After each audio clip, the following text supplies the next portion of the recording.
Indonesia kembali menjadi tuan rumah dalam kejuaraan World Surf League WSL Crew Pro KS 5000 2024. WSL akan segera digelar di Pantai Tanjung Setia, Kabupaten Pesisir Barat, Lampung pada 28 Mei hingga 4 Juni 2024.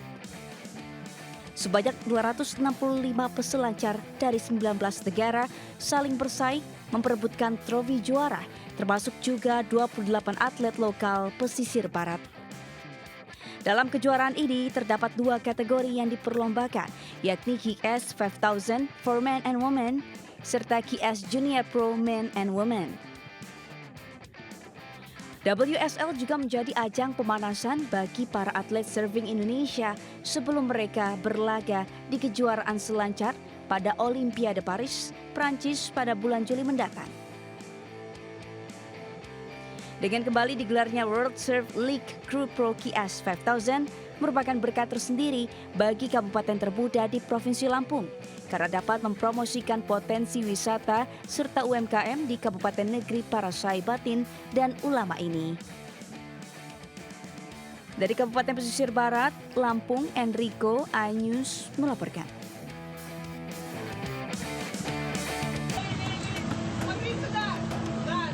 Inilah aksi nyeleneh dua orang warga negara asing yang viral di media sosial. Aksi tak senonoh ini dilakukan di salah satu warung Madura di kawasan Desa Canggu, Kuta Utara, Badung, Bali. Pada video berdurasi sekitar 35 detik tersebut, dua bule perempuan yang hanya dibalut pakaian minim melakukan sejumlah pose menantang. Bahkan demi kepentingan konten, salah seorang WNA tidur dengan posisi tengkurap, kemudian mengguyur tubuh rekannya dengan cairan yang keluar dari alat pengisian bahan bakar minyak eceran tersebut. Ulah viral WNA tersebut mendapat sorotan dari Menparekraf Sandiaga Salahuddin Uno yang menganggap aksi tersebut tidak pantas dan dibuat hanya untuk mencari perhatian demi menambah followers. Konten tersebut juga dianggap tidak mencerminkan budaya Bali. Hal ini penting untuk tetap menjaga pariwisata Bali yang berkualitas. Dan perilaku-perilaku nyeleneh seperti ini harus sama-sama kita awasi dan tidak menjadi sesuatu yang diselebrasi. Karena kalau diselebrasi terus jadi konten jutaan orang yang nonton, dia jadi tenar, ini akan memicu perilaku-perilaku yang salah. Sandiaga Uno mengatakan pihaknya terus mencari informasi dan data mengenai kedua bule perempuan tersebut agar dilakukan penertiban oleh pihak terkait dan diharapkan meminimalisir aksi-aksi nyeleneh yang dilakukan turis di Bali. Dari Badung, Bali, Bagus Alit, iNews melaporkan. Pemirsa, kasus pembunuhan Vina dan Eki di Cirebon, Jawa Barat terus menjadi sorotan publik. 8 dari 11 pelaku telah divonis pidana, namun kejanggalan diungkapkan warga sekitar lokasi kejadian yang menyebut proses penangkapan berlangsung sangat cepat.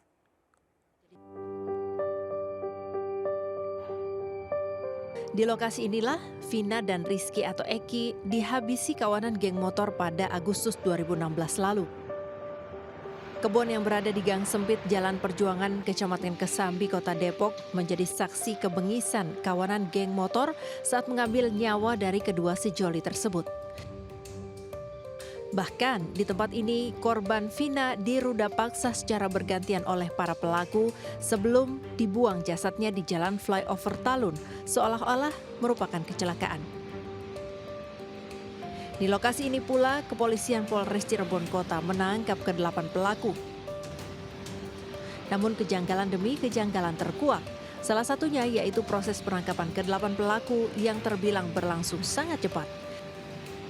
Hal ini diungkapkan oleh saksi mata yang menyaksikan langsung kejanggalan proses penangkapan di sekitar lokasi.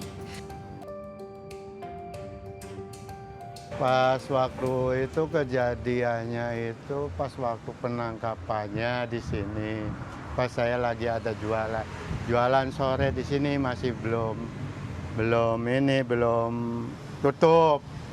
Dikira saya ada anak-anak ditangkepin tuh, kirain tuh mau dibawa kemana gitu, nggak tahu soalnya cepat gitu gerakannya itu nggak ditanyain siapa-siapanya tuh, tangkepin aja kan gitu. Oh berarti main tangkap langsung bawa? Iya kan dipakai mobil.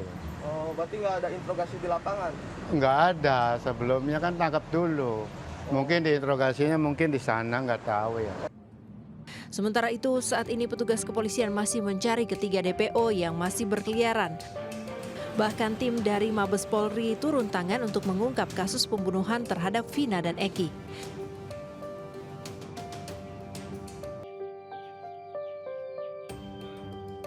Sementara itu, menanggapi pernyataan pengacara terpidana yang menilai adanya kejanggalan dalam kasus pembunuhan Vina, kakak Vina angkat bicara.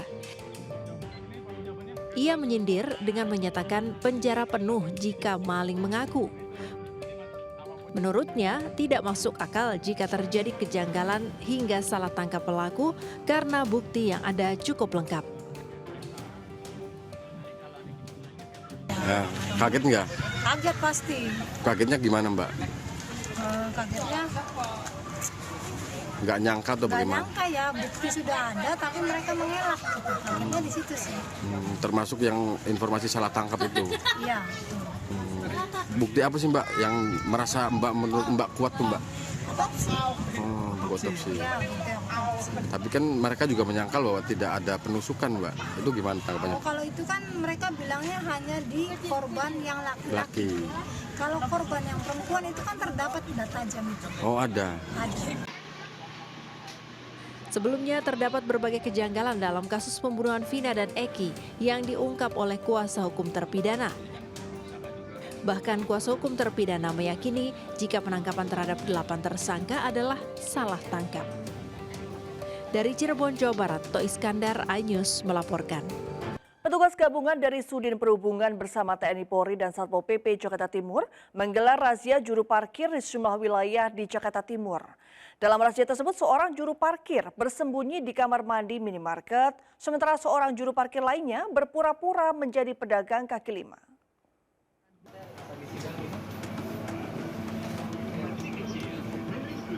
Aksi kucing-kucingan juru parkir liar yang bersembunyi di dalam kamar mandi berhasil dipergoki oleh petugas. Juru parkir liar yang bersembunyi di dalam kamar mandi dengan alasan buang air langsung diamankan petugas dan didata serta diberikan surat tilang. Tak hanya bersembunyi di kamar mandi, seorang jukir lainnya juga berpura-pura menjadi pedagang kaki lima sebelum akhirnya turut diamankan oleh petugas. Razia yang dilakukan petugas gabungan dari Sudin Hub Perhubungan, TNI Polri, dan Satpol PP menyisir sejumlah minimarket di kawasan Jakarta Timur. Sementara seorang juru parkir sempat menolak diamankan dan mengaku telah menyetor uang keamanan sebesar Rp100.000 per hari ke oknum pensiunan, aparat, dan ormas. Ada tilang nggak, Bu? Seperti tilang di piring atau apa? Di piring.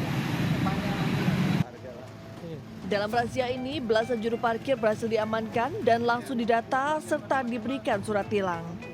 Petugas juga menyita atribut yang dipakai juru parkir, seperti rompi dan topi dishub. Razia juru parkir liar ini akan terus dilakukan karena kasus pemerasan oleh juru parkir liar dianggap sudah meresahkan. Dari Jakarta, Rio Manik, iNews melaporkan. Video aksi protes jalan rusak oleh seorang selebgram di Lampung Selatan, Lampung viral di media sosial. Selebgram tersebut melakukan aksi mandi lumpur di kubangan jalan rusak dengan harapan mendapat perhatian dari pemerintah dan jalan tersebut segera diperbaiki.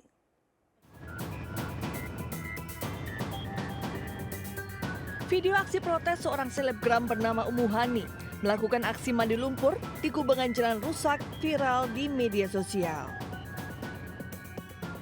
Selebgram tersebut menyoroti kondisi jalan penghubung antar Kecamatan Katibung dan Kecamatan Merbau Mataram, Lampung Selatan yang rusak dan banyak lubang, membuat kendaraan yang melintasi jalan tersebut harus ekstra hati-hati.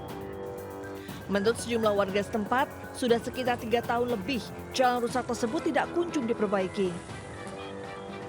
Akibatnya kendaraan yang melintas kerap terjebak dan terjatuh, terlebih setelah turun hujan. Sementara menanggapi viralnya video, Bupati Lampung Selatan mengaku menerima segala bentuk kritikan.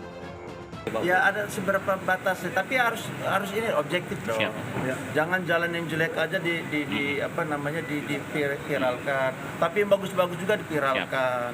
adil, ya. Pada prinsipnya gue nggak anti kritik, ya. Gue nggak anti kritik. Gue terima kasih ada masukan-masukan dari selegram yang ingin menggugah. Nanang Hermanto menambahkan, pihaknya akan terus mendata titik jalan rusak agar nantinya dapat dianggarkan untuk diperbaiki. Dari Lampung Selatan Lampung, Heri Fulistiawan, iNews melaporkan. Takut diberhentikan petugas Satlantas Polres Oku, sebuah kendaraan truk Fuso nekat melarikan diri. Dalam aksi kejar-kejaran, truk Fuso nyaris menabrak petugas.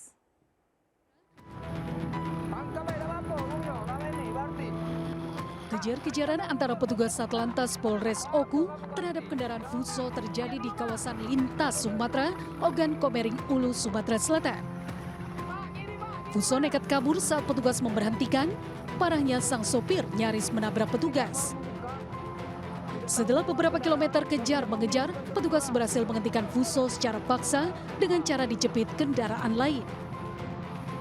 Petugas menghentikan Fuso lantaran diduga berbuatan berlebihan atau overload. Kasat Lantas Polres Ogan Komering Ulu, AKP Dwi Karti Astuti membenarkan kejadian tersebut.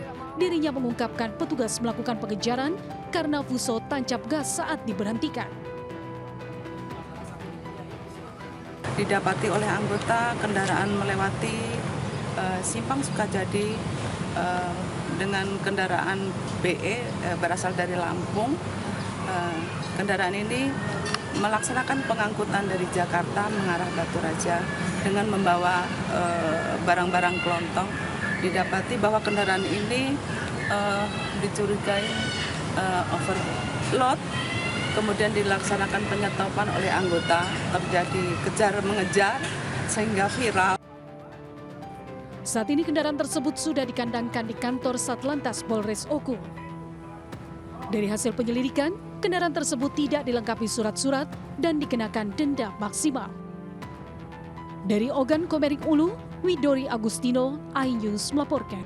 Ratusan anggota Bikers Brotherhood Motor Club Indonesia bersama jurusita Pengadilan Negeri Bandung melakukan eksekusi lambang klub motor BB1% MC di Jalan Pajajaran nomor 42 Kota Bandung. Dengan adanya eksekusi ini, maka yang berhak menggunakan logo hanya BBMC Indonesia.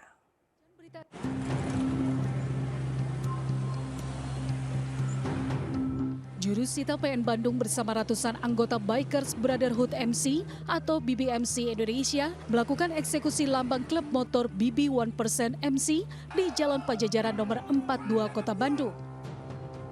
Pembacaan berita acara eksekusi lambang klub motor BB1% MC ini dilakukan oleh Jurusita PN Bandung, Rahmat Hidayat. Eksekusi ini sesuai dengan permohonan atau teguran BBMC Indonesia ke BB1% MC sesuai putusan Mahkamah Agung RI. Dalam putusannya, selain menyita logo BB1% MC dan tidak diperbolehkan menggunakan logo, pihak tergugat pun diwajibkan untuk membubarkan diri.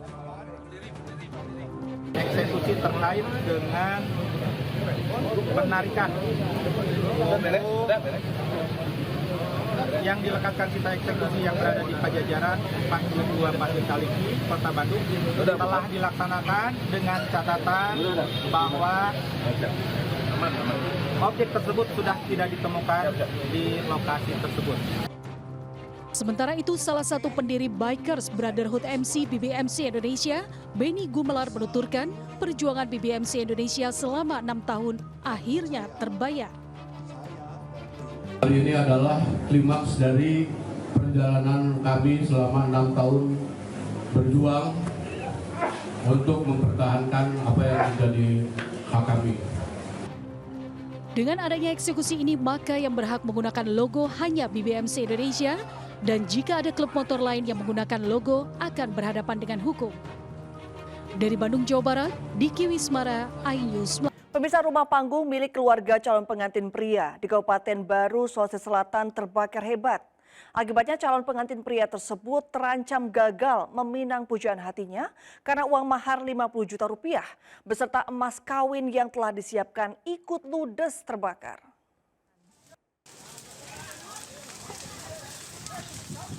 Kobaran api membakar rumah panggung milik keluarga calon pengantin pria di Desa Cilelang, Kabupaten Baru, Sulawesi Selatan. Api membakar seluruh sudut rumah yang rencananya akan menjadi tempat penyelenggaraan pesta hajatan pernikahan. Sebelum api membesar, pihak keluarga yang ada di lokasi kejadian disebut sudah berusaha memadamkan api.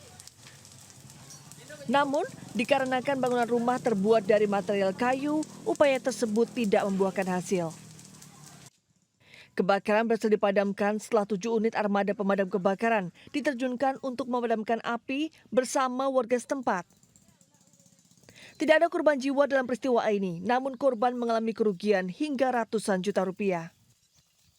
Pasalnya akibat kebakaran, uang sebesar 50 juta, emas 1 setel, serta beras 200 kg yang akan digunakan untuk persiapan pelamaran ludes dilalap api. Padahal pelamaran pernikahan anak laki-laki penghuni rumah tersebut akan dilaksanakan dalam waktu dekat. Mamanya teriak-teriak minta tolong, teriak-teriak sambil dia pukul-pukul nih dinding, didengarnya. Awalnya kira bapaknya yang makasih bangun, ternyata api kebakaran. Pas keluar dari kamarku yang jendela itu transparan, jadi langsung menuju ke kamarnya. Jadi otomatis itu kentara sekali kelihatan. Kronologisnya itu yang untuk sementara ini masih dalam penyelidikan, cuman diduga ini arus pendek yang terjadi di kamar 2 yang sementara kosong itu. Dugaan sementara api berasal dari arus pendek listrik, namun penyebab kebakaran masih dalam penyelidikan pihak kepolisian. Dari Kabupaten Baru, Sulawesi Selatan, Udin Syarudin, iNews melaporkan. Ya pemirsa, jemaah haji Indonesia gelombang pertama mulai diberangkatkan dari Madinah ke Mekah secara bertahap. Nantinya lebih dari 3.000 jemaah akan tiba di Mekah untuk melaksanakan umroh wajib.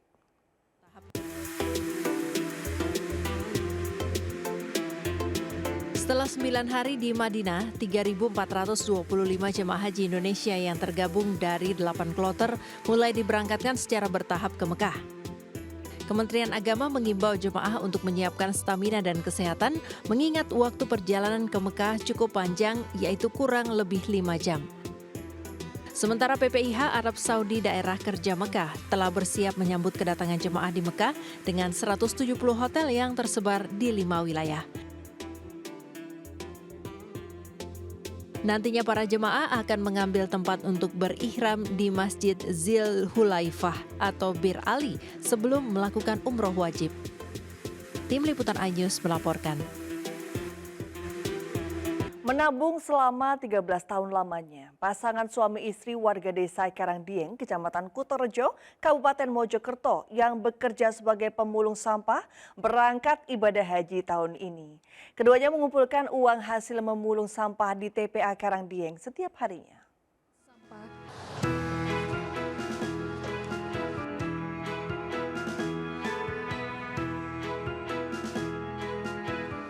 Hampir setiap hari, pasangan suami istri Kumaidi 48 tahun dan Siti Fatimah 45 tahun berangkat ke tempat pembuangan akhir sampah di Desa Karangdieng, Kecamatan Kutorejo, Kabupaten Mojokerto.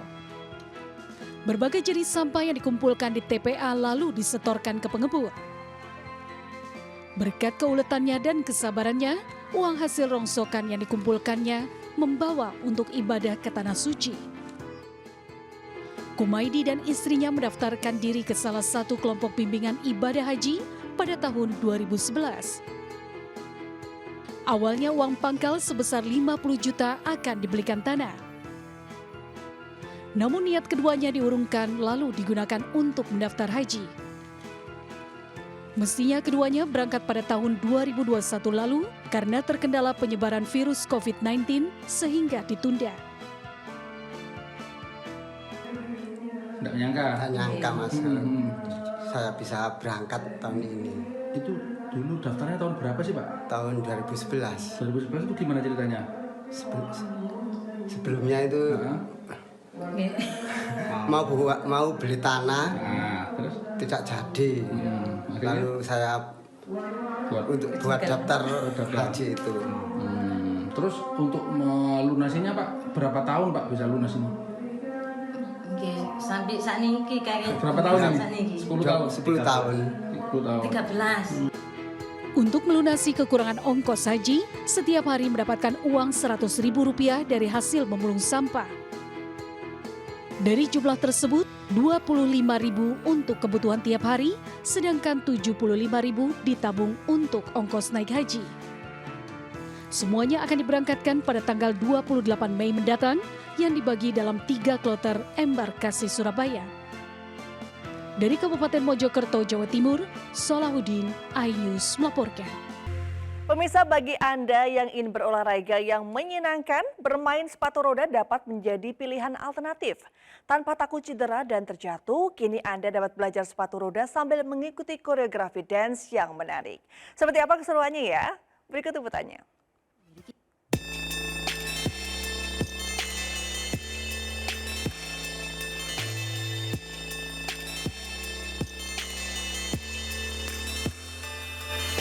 Bermain sepatu roda tidak hanya bersenang-senang semata, karena memiliki banyak manfaat. Bermain 1 jam sepatu roda dengan koreografi dapat membakar sekitar 500 kalori. Selain itu, berlatih roller dance dapat juga melatih kekuatan syaraf psikomotorik dan keseimbangan. Kita bertiga itu sering main bareng, sering main roller skate bareng, latihan rutin. Terus akhirnya kita memutuskan untuk kenapa nggak kita buat aja wadah untuk teman-teman belajar sepatu roda di sini, terutama di Jakarta ya. Buat teman-teman yang baru pertama kali main sepatu roda, yang baru pertama coba, kita ajarin dari nol banget, dari cara jatuh, cara berdiri, cara jalan, cara belok yang benar. Jadi teman-teman setelahnya kalau mau main di luar tuh nggak takut lagi mau latihan gitu. Bagi Anda yang ingin berolahraga dengan cara yang menyenangkan, bermain sepatu roda dapat menjadi alternatif yang tepat. Tak perlu takut cedera atau terjatuh, karena dilengkapi dengan peralatan keamanan bagi pemula yang ingin menjajal bermain sepatu roda. Dari Jakarta, Elsya Kesi, Jaka Samsa, iNews melaporkan.